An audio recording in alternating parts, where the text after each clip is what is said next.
বাংলাদেশের বর্তমান পরিস্থিতিতে আপনারা জানেন যে বিভিন্ন জায়গায় আমাদের যৌথ অভিযান পরিচালিত হচ্ছে অপরাধীদের বিরুদ্ধে।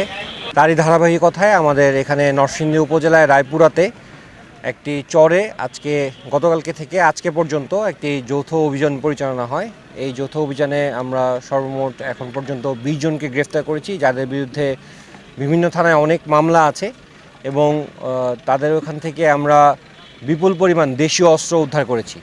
তো আজকে আমাদের এই যৌথ অভিযানে পরিচালনায় আমাদের সাথে যোগদান করেছিল বাংলাদেশ সেনাবাহিনীর সাথে বাংলাদেশ পুলিশ, বাংলাদেশ র্যাব এবং সিভিল অ্যাডমিনিস্ট্রেশনের আমাদের যারা ছিল তারা এই যৌথ বাহিনী অপারেশনে যোগদান করে।